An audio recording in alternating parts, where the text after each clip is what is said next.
Étude de cas aujourd'hui sur la chaîne YouTube. On va analyser la transformation physique de mon coaché Jérôme. D'abord, je t'invite à liker et à t'abonner à ma chaîne YouTube. Chaque semaine, je sortirai une vidéo sur la thématique de la perte de poids, des études de cas et même des vlogs qui sont à venir. Donc, let's go.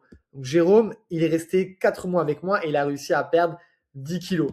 Il y a juste à regarder les photos. On ne peut pas cibler une perte de gras. Par contre, ça s'est direct localisé au niveau du tour de taille, du tour de hanche. Sur la photo de dos, on voit bien qu'au niveau, ce que la plupart veulent perdre, les bouées, le gras qui est autour des hanches a bien diminué. Et dans un plan sagittal, dans un plan du côté, on voit que son ventre c'est aussi déballonné. Donc, il a bien diminué sur ce niveau-là. Donc, il a eu des nouvelles habitudes de vie plus saines, que ça soit niveau nutrition, niveau entraînement, ce qu'il peut faire sur ses journées, etc. Et surtout durable dans le temps, parce qu'on a réussi à mettre un plan d'action personnalisé à son emploi du temps, à son travail, à sa vie de papa, avec ses enfants, etc., pour que lui, chaque jour, il puisse appliquer et progresser. C'est ça le plus important.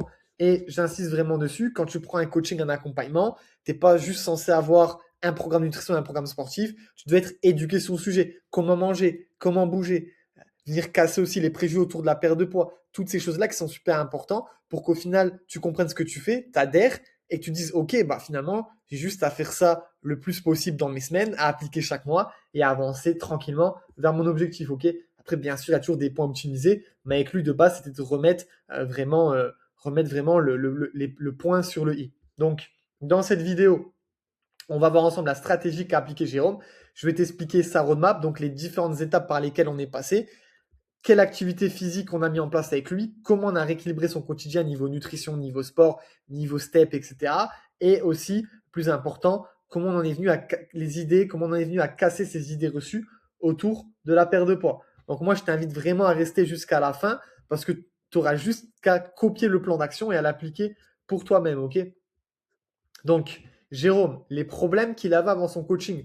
Déjà, la sédentarité. Il avait un métier sédentaire, il était chauffeur de bus. Chauffeur de bus, donc il avait très peu de mouvement dans ses journées. Donc, sa NIT, sa dépense énergétique en dehors du sport était trop faible. Et on sait que c'est important de la stimuler pour réussir à maintenir un poids stable et même à en perdre. Ok. Il avait aussi très peu d'activité physique en dehors, que ça soit de la marche, de par son métier, parce qu'il rentrait, il était fatigué, etc. Il n'y avait pas forcément d'activité physique aussi à côté.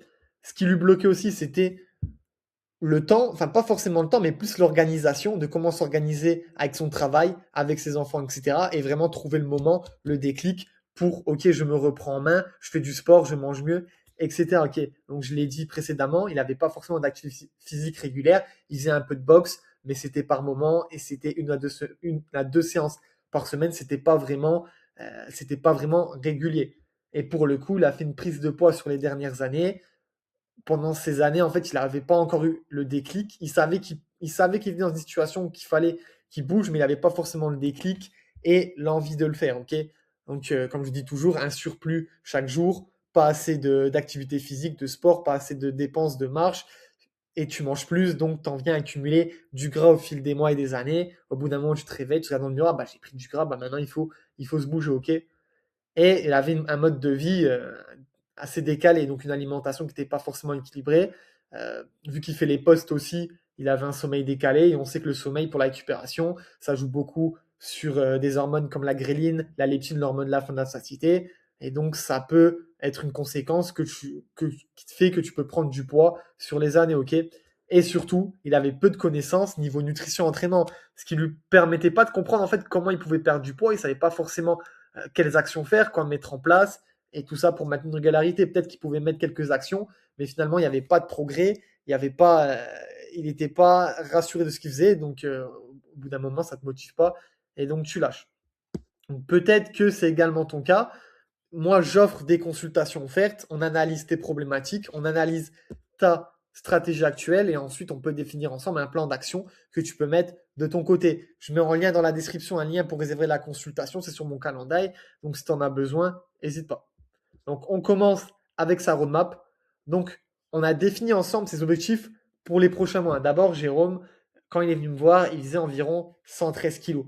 Le premier objectif, la première barrière à passer, c'était de passer en dessous ou avoir les 100 kilos. de retrouver une condition physique agréable et surtout, en tant que papa, en tant qu'homme, se sentir plus fort, plus tonique, avoir des muscles plus striés, etc. Ok. Donc, qu'est-ce qu'on a fait? D'abord, le premier mois, pour moi, ce qui est le plus important, c'était un rééquilibrage complet. Donc, un rééquilibrage déjà surtout au niveau de la nutrition. On n'a pas forcément mis en place un déficit. Vraiment, en fait, c'était déjà de rééquilibrer ses placards, ses assiettes, toutes ces choses-là, en fait. De faire en sorte qu'il puisse avoir un maximum de régularité enfin, mettre en place un rééquilibrage alimentaire, qu'il puisse avoir le plus d'acides propres sur ses journées et le répéter chaque semaine pour que déjà lui, ils se disent, OK, bah, c'est comme ça que je dois manger. Surtout qu'ils prennent l'habitude de manger comme ça, OK, par la suite pour pouvoir mettre un déficit calorique ou mettre d'autres actions en place. Niveau entraînement, moi, je lui ai fait un plan d'entraînement simple, sachant qu'il avait ses enfants, il avait son travail, il avait la fatigue. Je ne pouvais pas lui mettre des séances de 1 heure, 1 h 30 dès le début. Donc, je lui ai mis simplement des séances de circuit training, euh, des circuits training simples, montée de genoux, des squats, circuit training, exercices de renforcement musculaire, etc., pour vraiment le remettre dans une dynamique de je fais du mouvement. De toute manière, le plus important avec lui, c'était rééquilibrer ses assiettes, donc qu'il remange des protéines, qu'il remange proprement et surtout le remettre en mouvement. Je t'invite vraiment à prendre un bloc-notes, une feuille et à écrire chaque point que tu pourrais mettre en place, mais aussi du coup avec la nutrition, avec l'entraînement, on a aussi mis en place des steps, donc de la marche régulière chaque jour. Jérôme, la chance que j'avais avec Jérôme, c'est que c'était quelqu'un qui était en pilote automatique. Je lui disais, tu peux mettre ces actions-là en place, il le faisait. Donc sur les pas, on a évolué très rapidement. On a commencé petit à petit, 5 000, 8 000, 10 000, jusqu'à atterrir à 15 000, 16 000 pas journalièrement. Le premier mois est passé, donc tout s'est bien réalisé, que ce soit le rééquilibrage, que ce soit le sport, que ce soit les steps. Donc le deuxième mois, c'était le moment de faire, où moi j'ai trouvé que c'était le moment d'optimiser, de mettre en place un déficit calorique. Donc le déficit calorique, c'est de grammer, en tout cas, de peser ses aliments et de savoir que X aliments, ça fait X calories, X protéines, glucides, lipides. Et pourquoi c'est important de faire ça? Parce que si tu as un nouveau travail et que tu connais pas l'adresse, tu vas mettre ton GPS, on est d'accord. Si demain tu veux perdre du poids mais que tu sais pas que tel aliment, ça vaut ça et ça vaut ça, et ben tu vas devoir grammer pour apprendre ça, pour avoir une notion en nutrition. Pour que Jérôme, ce qu'il avait besoin, c'est de savoir, connaître ses besoins, de savoir ce qu'il pouvait manger par rapport à ses besoins. C'était le manque de connaissances avant qui lui permettait pas forcément de perdre du poids parce que tu te posais peut-être les questions comme lui, qu'est-ce que je peux manger chaque jour? Est-ce que j'ai mangé trop? Est-ce que j'ai pas mangé assez? Et le fait du coup de traquer ton alimentation, tu poses plus toutes ces questions. Je fais des petites pausantes pour reprendre mon souffle, mais comme je disais juste avant, on a augmenté progressivement sa NEAT. Donc la NEAT, c'est la non-exercice thermogénèse. Grosso modo, c'est tout ce qui est quand tu fais de la marche, du vélo, etc., hors de ton activité physique. Et donc on en est venu jusqu'à là, les derniers mois, il est passé à 17 000 pas, hein. Il y a des semaines, il me faisait 16 000, 17 000 pas par jour. Donc, plus tu fais de pas, plus aussi tu vas pouvoir être à l'aise sur tes calories, parce qu'on va pouvoir les augmenter, et plus aussi ta perte de poids et ta motivation, ta régularité va pouvoir être accélérée. Et ensuite, le troisième et quatrième mois, en soi, c'était maintenir une régularité, optimiser la nutrition. Par exemple, au début, peut-être qu'on mettait grosso modo, deuxième, troisième mois, on a fait OK, Jérôme, on augmente les protéines parce qu'on sait que si on met plus de protéines, il y aura une meilleure récupération musculaire, un meilleur gain musculaire, toutes ces choses-là. Peut-être on a aussi mis les glucides autour de l'entraînement, vraiment des optimisations comme ça, des jours on avec des calories plus élevées, des jours off avec des calories moins élevées. Maintenant, on passe par rapport aux entraînements. Je l'avais autant sur un plan présentiel que online. Donc, l'objectif, c'était de reprendre progressivement avec des exercices simples au poids du corps. Donc, avec moi et de son côté, il faisait des mouvements comme du squat, des pompes, des tractions australiennes, etc. Et on a aussi ajouté de l'exercice cardiovasculaire. Je sais qu'en échauffement, il faisait de la course avec des gammes, montées de genoux, talons, fesses, etc. Parce que lui aussi, il avait besoin parce qu'il n'y a pas que tes muscles à faire travailler, aussi ton cœur. Ton cœur aussi, très très important. Il voulait récupérer aussi une condition cardiovasculaire.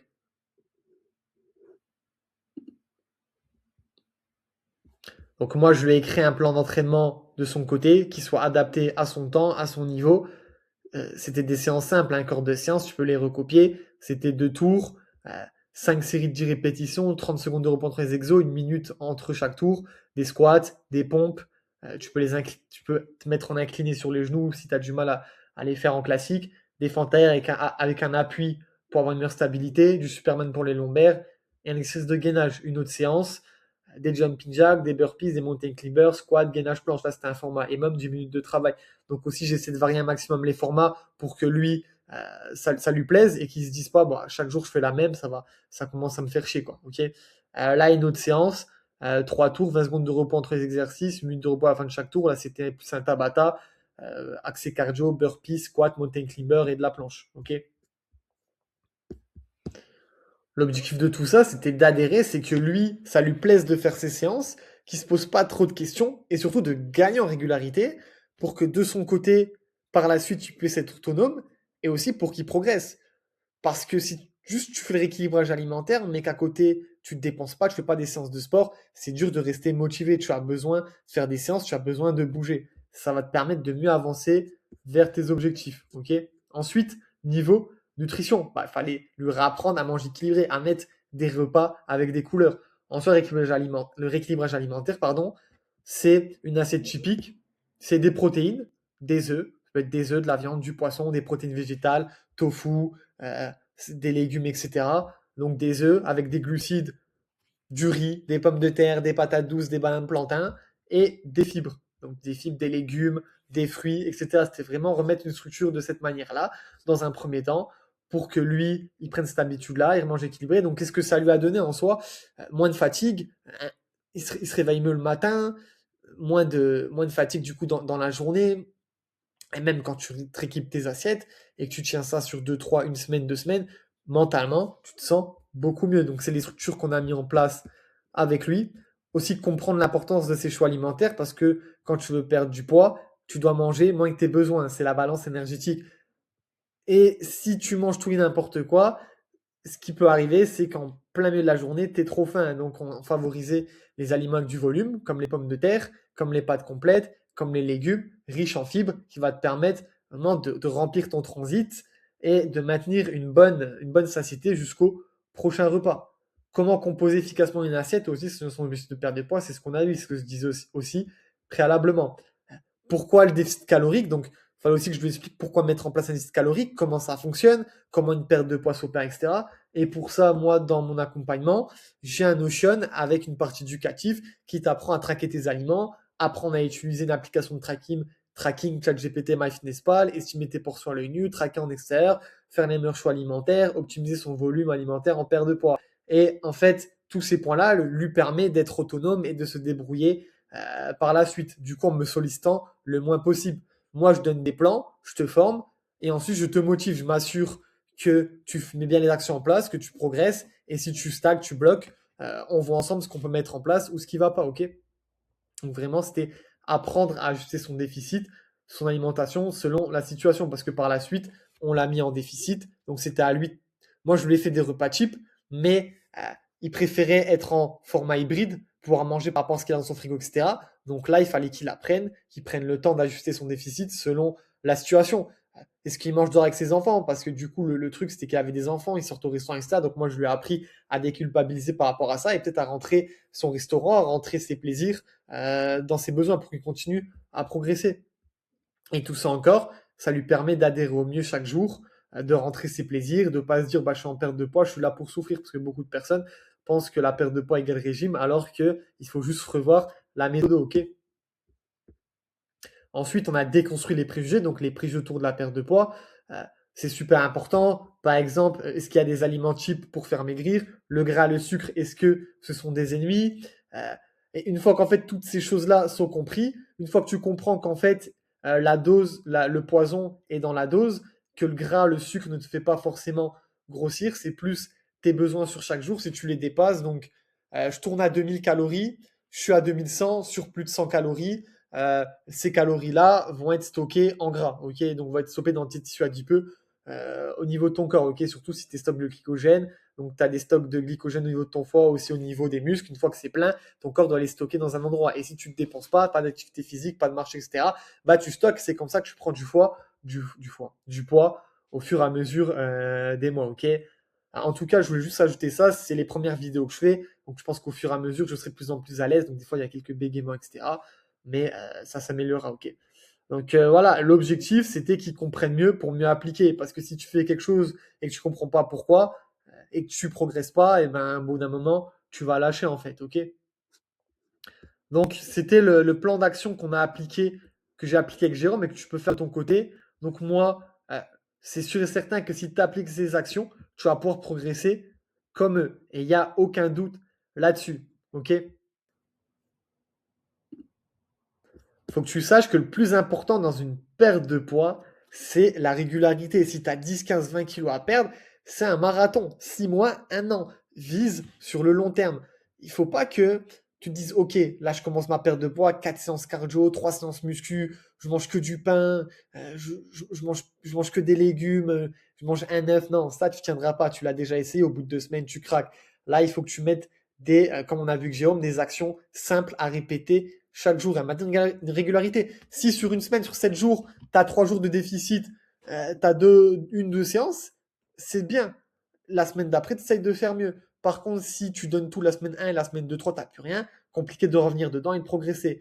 Moi, je préfère que tu fasses 2 séances semaine, 5000 pas chaque jour, que tu fasses tout d'un coup et que tu lâches. Ok, donc c'est ça le plus important. Encore une fois, si tu veux que je t'offre une consultation, n'hésite pas à aller dans la description, tu prends un rendez-vous et on pourra voir ta stratégie, appliquer un plan qui pourra te faire progresser. Voilà, donc n'hésite pas à t'abonner. Je te remercie de rester jusqu'au bout de la vidéo.